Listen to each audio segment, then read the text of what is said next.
अस्सलाम वालेकुम यार, उम्मीद है तव्हां सभु ठीकु हूंदा, ख़ुशो खुरम हूंदा। मुंहिंजो नालो GH लाखो आहे ऐं तक़रीबन 7-8 सालनि खां सिंधी लिटरेचर ऐं सिंधी जनरल CSS ऐं PMS जे शागिर्दनि खे पढ़ाईंदो अचां पियो। ऐं काफ़ी सारा शागिर्द 2023 जे PCS यानी कि जेकी हाणे CC 2013 जी रिज़ल्ट अनाउंस थी आहे, 100+ स्टूडेंट्स जिन जो सिंधी जनरल हुयो उन्हनि क्वालिफाई कयो, जेके मुंहिंजे मुख़्तलिफ़ बैचिस में पढ़ी चुका हुआ। ऐं अल्हम्दुलिल्लाह ॾाढी सुठी रिज़ल्ट प्रोड्यूस कई आहे मुंहिंजे शागिर्दनि। अॼु असां सिंधी जनरल जे हवाले सां ही नंढिड़ो हिकिड़ो डेमो क्लास रखियो आहे, जंहिंमें असां ईअं चइजे त आगाही ॾींदासीं तव्हांखे सब्जेक्ट जे हवाले सां। त क्लास शुरू कयूं था। शालती वजह बैत सां त अवल अला अलीम आला आलम जो धणी क़ादिर पंहिंजी कुदरत सी क़ाइमा क़दीम वाली वाहिद वहदहू राज़िक रब रहीम सो सराह सचो धणी चए हमद हकीम करे पाण करीम जोड़ू जोड़ जहान जी। सभ खां पहिरीं पहिरीं जॾहिं सिंधी जनरल जी ॻाल्हि कयूं था त मुख़्तलिफ़ सवाल असांजे ज़हन में अचनि था, ऐं उन में ख़ासि तौर ते उहे सवाल जेके आम तौर ते असां सम्झंदा आहियूं या त बर्डन महसूसु कंदा आहियूं त बाबा हिननि सवालनि जा जवाब छा थियणु घुरिजनि ऐं कहिड़ियूं शयूं किथां कीअं कवर करणु घुरिजनि। इन हवाले सां काफ़ी सारा शागिर्द मूंखे मैसेजिस कंदा रहंदा आहिनि। ऐं छाकाणि त हिन वीडियो खे रिकॉर्ड करण जो बुनियादी रीज़न बि इहो आहे त उन्हनि खे हिकिड़ी आगाही ॾेई सघिजे त बाबा तव्हांखे कीअं तयारी करणी आहे सिंधी जनरल जी। सभ खां पहिरीं असां जॾहिं बि सिंधी जनरल जी ॻाल्हि कयूं था ऐं उन जे पास पेपर्स जी ॻाल्हि कयूं था, स्कोरिंग ट्रेंड ॾिसूं था, प्लस एग्ज़ामिनर रिपोर्ट त अञा 2023 जी आई कोन्हे, पर तव्हां ॾिठो हूंदो त मेजॉरिटी तव्हांखे सिंधी जनरल में फेल थींदे नज़र आई आहे। उनजो रीज़न छा आहे? रीज़न इहो आहे त असां वटि शागिर्द जेके मोस्टली सिंधी खे लाइट न बल्कि उनखे कुझु सम्झंदा ई कोन्हनि के, छो त उन्हनि खे सिंधी ॻाल्हाइण ईंदी आहे ऐं उन्हनि कॾहिं कंहिं ज़माने में पंहिंजो सिंधी पढ़ी हूंदी आहे मैट्रिक में, या उनखां 6, 7, 8 में पटी हुननि जी सुठी पढ़ियल हूंदी आहे, राइटिंग हुननि जी सुठी हूंदी आहे। पोइ उन बुनियाद ते हू सम्झंदा आहिनि त बाबा असांखे कंहिं उस्ताद कंहिं मेंटोर खां पढ़ण जी ज़रूरत सिंधीअ जी कान्हे का। ऐं पोइ इते जेको आहे सो उन्हनि जो फाल शुरू थींदो आहे। ख़ासि तौर ते आऊं हिकिड़ी ॻाल्हि कंदो आहियां त we know price of everything but value of nothing. हर शइ जी असां प्राइस ॾिसंदा आहियूं, प्राइस टैग जेकी आहे सो असां ॾिसण जी कोशिशि कंदा आहियूं त बाबा ही उस्ताद सिंधी पढ़ाए थो, हेतिरी फीस वठे थो, हेतिरा चार्ज करे थो, पर उनजो रिज़ल्ट छा प्रोड्यूस थिए थो असां शायदि उन खां कासिर आहियूं, उनखे सम्झी नथा सघूं त बाबा अगरि असां इहो सेशन जॉइन कयूं था त इन सां फ़ाइदो कहिड़ो थिए थो। मिसाल जी ॻाल्हि आहे, हाणे जेके शागिर्द सम्झनि था त साईं सिंधी मुंहिंजी फेल थी वई आहे ऐं उन्हनि उन तरह सां तयारी न कई, मेंटोरशिप न वरितऊं, ऐं हाणे मूंखे ॿुधायो त उन्हनि जो 500-600+ स्कोर आहे सिंधी में, 32 मार्कूं आहिनि या कुझु इन हिसाब सां। रीज़न छा आहे?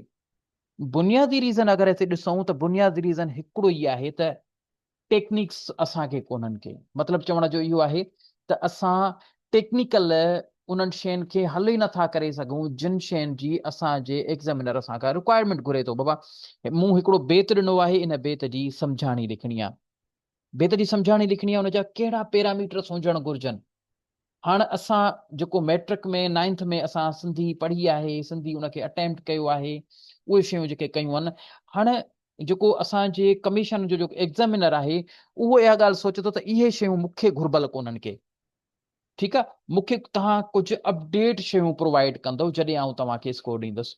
बाक़ी तव्हांजो अप्रोच उहा साॻी 9th क्लास वारी, मैट्रिक वारी, इंटर वारी हूंदी त पोइ डेफिनेटली हू उन तरह सां सोचींदो, छाकाणि त हू पाण कॉलेज साइड जो या स्कूल साइड जो को एग्ज़ामिनर हूंदो आहे, जेको पुराणो लेक्चरर हूंदो या सब्जेक्ट स्पेशलिस्ट हूंदो।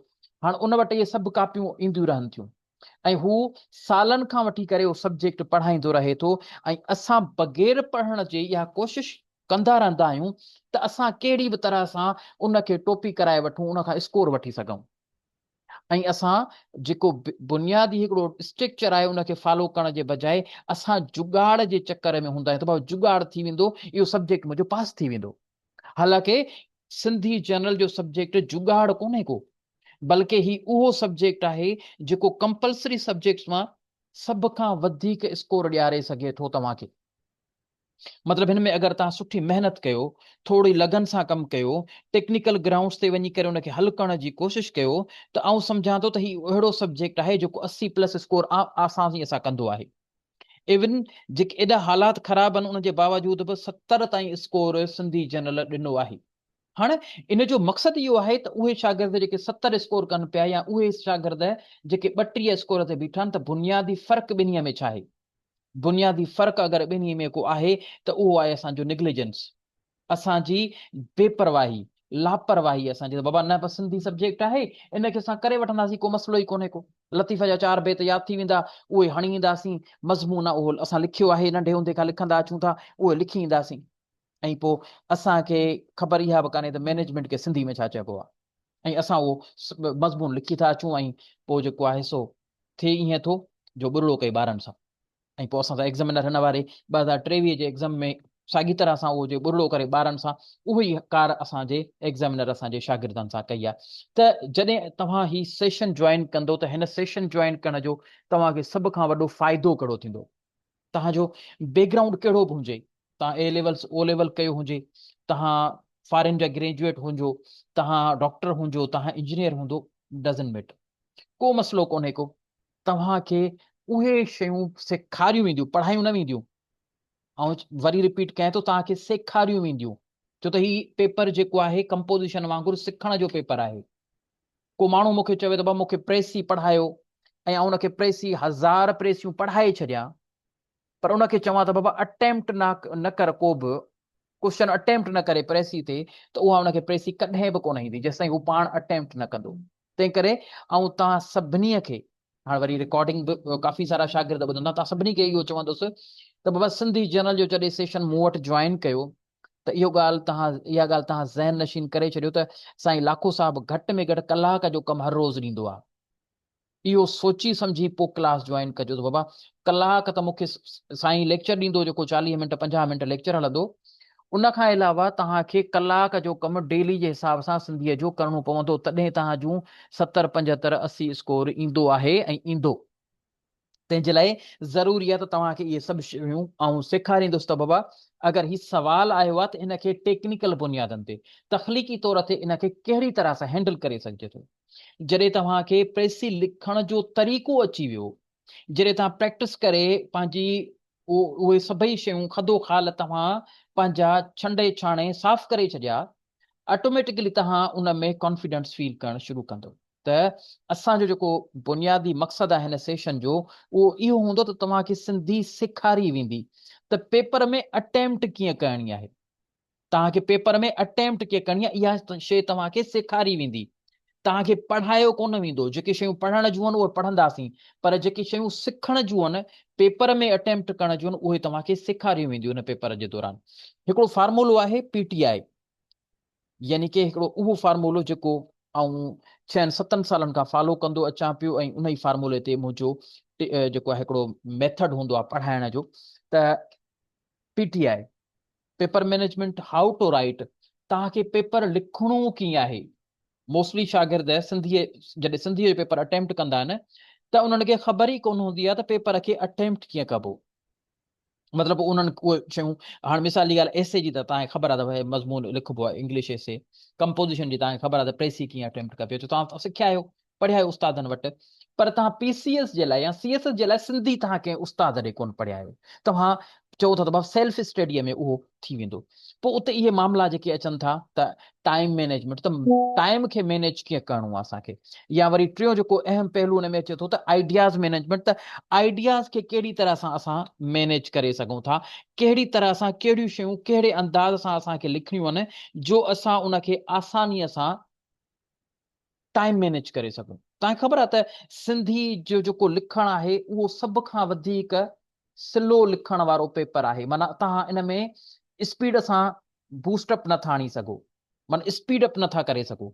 हाणे जॾहिं हिकिड़े सब्जेक्ट में असां स्पीड अप नथा करे सघूं, त ज़ाहिरी ॻाल्हि आहे त पोइ असां उन जूं ॿियूं टेक्निक सिखणियूं पवंदियूं। त बाबा अगरि असां स्पीड सां नथा लिखी सघूं आइडियाज़ खे, त पोइ असांखे उहे शयूं जेके मोस्ट रिलेवेंट आहिनि उन्हनि खे प्रोड्यूस करणु घुरिजे, बजाए जो असां उहे शयूं लिखूं जेके इरिलेवेंट आहिनि, जिन जो असांजे स्कोरिंग उन सब्जेक्ट उन सवाल उन ख़ासि मज़मून ते जो उन ॾियणो आहे न वठणु आहे, त पोइ असां उहे शयूं छो लिखूं।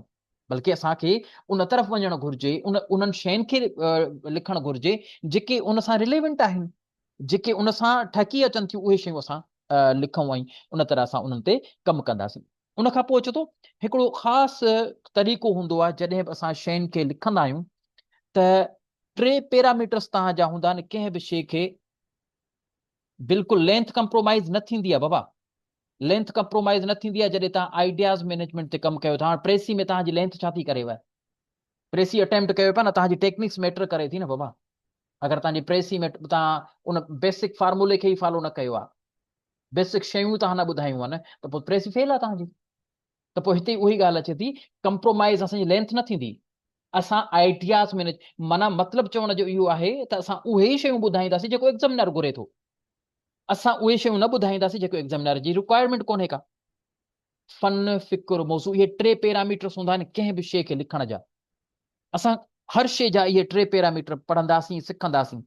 जॾहिं इहे 3 पैरामीटर्स तव्हां सम्झी वरिता, फन, फिक्र, मौज़ू, त तव्हांजी ज़िंदगी आसान थी वेंदी।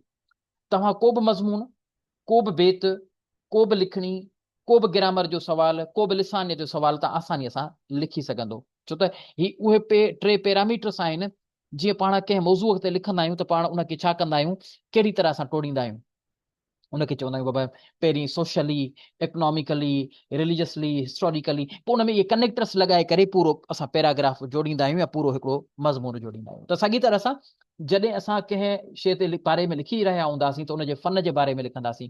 उनजे फिक्र जो मतिलबु हूंदो आहे पैगाम, त उन मां असांखे मैसेज कहिड़ो कन्वे थिए थो। उन मां मौज़ू, हू कहिड़े मौज़ूअ ते बारे में ॻाल्हाए रहियो आहे। हिते इहे 3 शयूं जॾहिं असां सम्झी वरितियूंसीं त पोइ असांजी जीअं चवंदो त ज़िंदगी आसान थी वेंदी।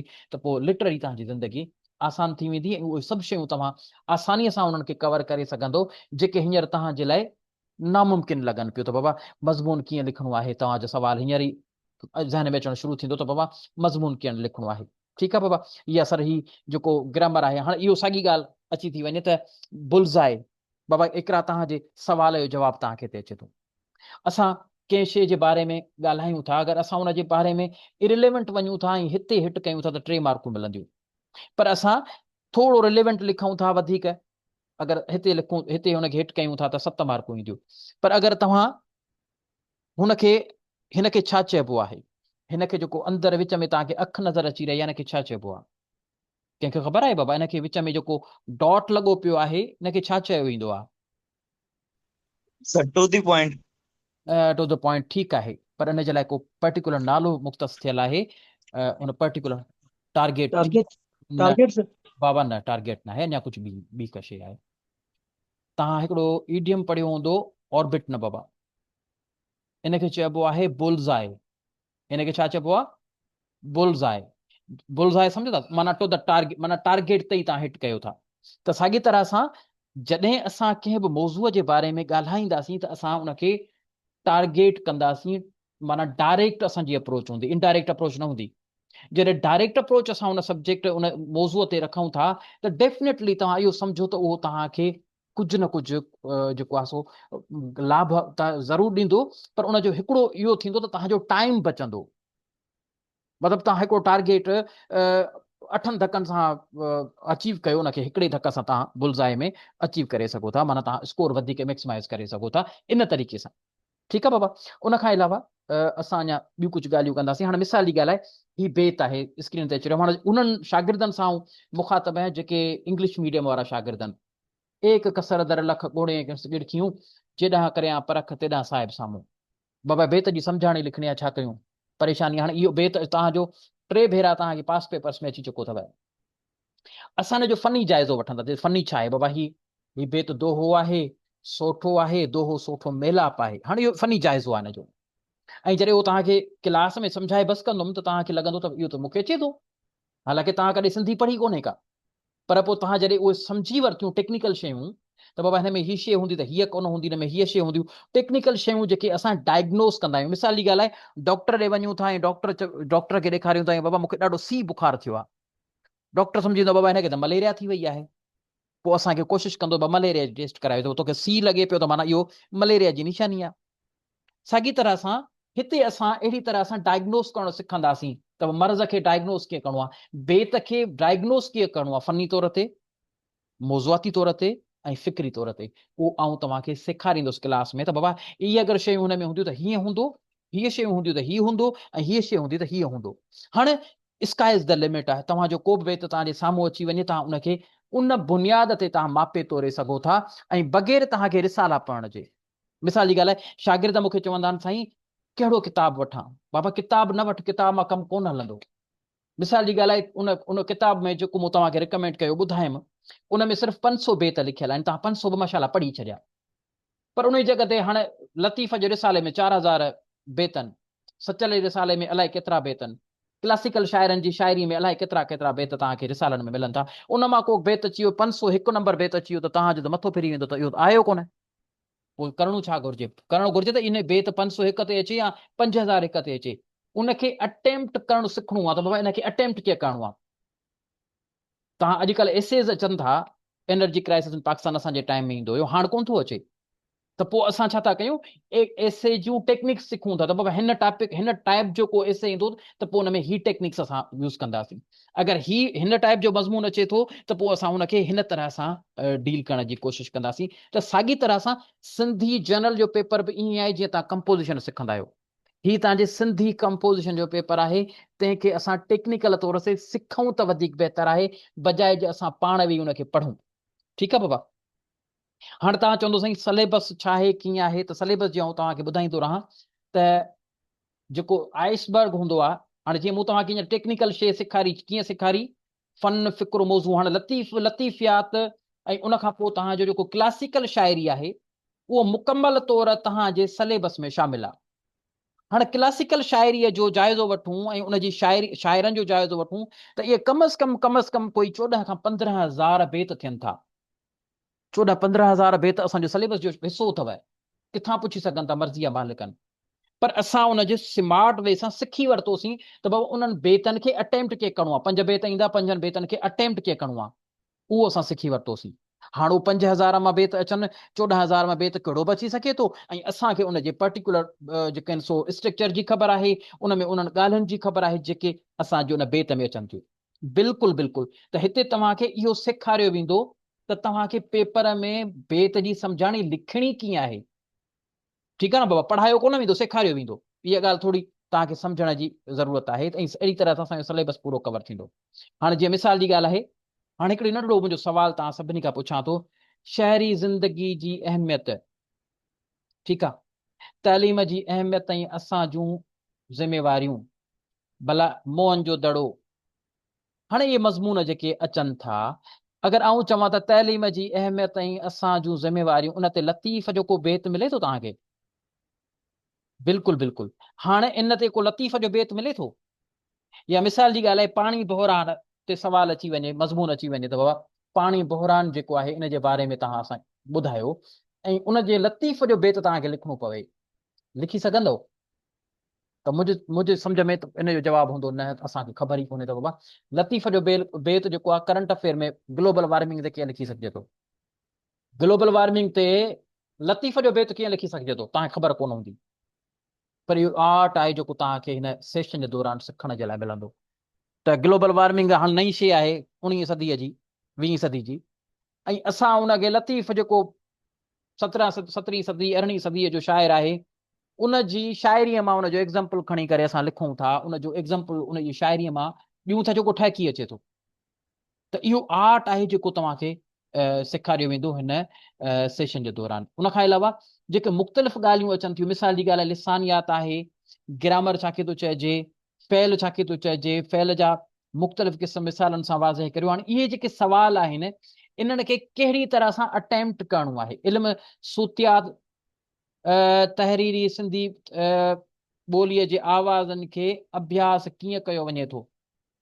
सवाल 20 मार्कुनि जो आयल आहे। हाणे अगरि इहो सवाल मूंखे अचे थो त ज़िंदगी आसान आहे, नथो अचे त नथो अचे, पोइ असां कोशिशि कंदासीं त इन्हनि शयुनि खे सम्झण जी कोशिशि कंदासीं त इहो सवाल अटेम्प्ट कीअं थींदो, इहो सवाल अटेम्प्ट कीअं करिणो आहे, असांखे इहो सिखणु ज़रूरी आहे असांजे लाइ। ठीकु आहे न बाबा? असांजे लाइ इहो सवाल सिखणु ज़रूरी आहे त इहो सवाल अटेम्प्ट कीअं थींदो। हाणे इहो सवाल 2 पेज जो, तव्हां सवाल कंदा आहियो साईं घणा पेज लिखां, घणा पना लिखां, इहे सभु सवाल मूंखां कंदा ई कंदा आहिनि। को अहिड़ो शागिर्द कोन मूंखे मिलियो आहे जंहिं इहा सवाल ॻाल्हि न कई पुछी हुजे साईं घणा पना लिखणा आहिनि बाबा पननि खे छा कंदे सूतियात मिसाल सूतियात ज़रिए सिंधी ॿोली जे आवाज़नि जी अभ्यास कीअं कयो वञे थो हिन जो सिधो सिधो जवाबु ॾियणो आहे तव्हांखे 2 पेजिस ते तव्हां हिन जो जवाबु ॾियो तव्हांजो 20 मार्कूं खीसे में आहिनि पर अगरि हिन जो जवाबु नथो अचे त 0 मार्क्स न 80 मार्कुनि जो तव्हां पेपर कयो आहे त इहे शयूं कीअं अटेम्प्ट कीअं थींदियूं बुनियादी तौर ते हिनखे अटेम्प्ट करणु सिंधी ग्रामर बाबति तव्हांखे कहिड़ी ख़बर आहे तफ़सील सां वटि लिखो कीअं लिखणो आहे इनखे लिखणो कीअं सवाल आहे कि कहिड़े तरह सां कहिड़े कालब में विझणो आहे त इहो सभई शयूं जेके आहिनि सो असां हिन सेशन जे दौरान सिखंदासीं उन खां पोइ कुझु ॻाल्हियूं हाणे तव्हांखे ॿुधाईंदो हलां त हीउ जेको सलेबस आहे तव्हांजो जीअं आमतौर ते तव्हांखे ॿुधायो वियो आहे त बाबा हाणे किताब मिसाल जी ॻाल्हि आहे किताब हिकिड़ो सिंधी नूर सिंधी ग्रामर 4 मकाला हुबकार ऐं ॿियो हिकिड़ो किताब आहे उहो 4 किताब तव्हांजा रिकमेंड आहिनि ऐं चवां थो त इहे 4 किताब तव्हां खणी अचो पास पेपर्स मां अगरि 20% बि लॻो आहे न पेपर त पढ़ाइण छॾे ॾींदुसि पेपर तव्हां ॾिठो आहे बाबा ही असां हींअर डिस्कस कयोसीं पेपर ऐं इहे 4 किताब जेके हिननि रिकमेंड कया आहिनि इहे 4 किताब तव्हां साम्हूं रखो ऐं ही सॼो पेपर ॾिसो 20 पेपर न थींदो तव्हांजो 20 बि पेपर ई अटेम्प्ट न थी सघंदो चइनी किताबनि मां जेके ॿार पुछनि था न शागिर्द पुछनि था साईं किताब कहिड़ो वठां बाबा किताब तूं हिकिड़ो न वठ किताब तोखे आउं पाण प्रोवाइड कंदुसि हिकिड़ो किताब तव्हांखे वठिणो पवंदो उहो घणो करे मोस्टली शागिर्दनि ॾे हूंदो आहे बाक़ी ॿिया जेके किताब आहिनि उहे तव्हांखे आउं प्रोवाइड कंदुसि मूं तव्हांखे हिकिड़ी लिंक शेयर कई आहे हिते व्हाट्सएप ग्रुप जी ठीकु आहे उनखे जॉइन करे छॾींदो उन में तव्हांखे इहो थींदो त उते तव्हांखे बुक्स नोट्स वग़ैरह जेके हूंदा उहे तव्हांखे मिली वेंदा तव्हां सेशन जॉइन नथा कयो सेल्फ स्टडी करणु चाहियो था त कोई इशू कोन्हे बाबा तव्हांखे जेको आम रिकमेंडेड बुक्स न बल्कि उहे किताब जेके तव्हांजे कम जा आहिनि उहे तव्हांखे हुन में मिली वेंदा टेक्निकल शयूं सिखण हिकिड़ी अलॻि शइ आहे उहा हिकिड़ी बिल्कुलु अलॻि डिफरेंट शइ अथव उनजो उन किताबनि सां ॾियणु वठणु कोन्हे पर उन में मवाद जेको आहे उहो छंडियल छाणियल ऐं ॾाढो सुठो मवाद हुन में मौजूदु आहे जेको तव्हांजे कमु अची सघे थो ठीकु आहे बाबा बाबा already shared in the group बाबा ग्रुप में शेयर थियल आहे बचा तव्हां ॾिसंदव त मैसेज में मथां ई मथां शेयर थियल आहे असां हिते हिन पूरे सिलेबस में जेको आहे सो पढ़ंदा आहियूं प्रयोग बीहक जो निशानो लिसानियात ॻाल्हाइण जा लफ़्ज़ ज़मीर इस्म उन जा क़िस्म फेल सिफ़त ज़मान हालतूं जुमलनि जा क़िस्म बाबा हिकिड़ो मिंट ऐं दुबारा सां उन जी लिंक जेकी आहे न हिते तव्हां सां हिनखे पेस्ट करे थो छॾियां त जीअं तव्हां हिनखे जॉइन करे सघो ठीकु आहे बाबा ही ग्रुप में आउं शेयर करे थो छॾियां लिंक हिन लिंक खे तव्हां जॉइन करे वठो हिन व्हाट्सएप ग्रुप खे त इन में तव्हांखे जेको आहे किताब वग़ैरह जेके आहिनि न जेके सुठा किताब आहिनि तव्हांजे पढ़ण जहिड़ा उहे तव्हां सां हिन में शेयर थींदा रहंदा न तव्हां सां शेयर थींदा मज़मून जेके लतीफ़ियात 3 लेक्चर थींदा समाजी मसइला जेके आहिनि पाणी जो बहिरान आहे माहौलती आलूदगी आहे तवानाई बहिरान आहे अहिड़े क़िस्म जो ॿोली ऐं अदब जो मज़मून 4 लेक्चर थींदा कचहरी मज़मून जी बनावट कीअं थींदी कहिड़ो मज़मून लिखणु घुरिजे कहिड़ियूं शयूं कहिड़े तरह सां लिखणियूं आहिनि उन जे मुकमल ॼाण तव्हांखे उन मज़मून में मिली वेंदी पहाका इस्तलाह पहाकनि जी सम्झाणी इस्तलाहनि जी सम्झाणी पहाक इस्तलाह वर्जस ऐं चवण में फ़र्क़ु इहो मज़मून तव्हांखे पास पेपर्स में बि नज़र किथे किथे न ईंदो उहो मज़मून पढ़ंदासीं बेतनि जी सम्झाणी बेतनि जो फन ठीकु आहे पास पेपर्स एनालाइज़ कंदासीं बिल्कुलु बिल्कुलु कयूं था बाबा बाबा कयूं था बाबा एडमिन खे चवां थो तव्हां रिक्वेस्ट मोकिले छॾियो एडमिन पाणे उनजी रिक्वेस्ट जेको आहे न करे वठंदो तव्हां बेफ़िक्र थी वञो ठीकु आहे न बाबा रिक्वेस्ट तव्हांजी जीअं पहुचंदी तव्हांखे एड कयो वेंदो बाबा ग्रुप में ठीकु आहे तव्हां बेफ़िक्र थी वञो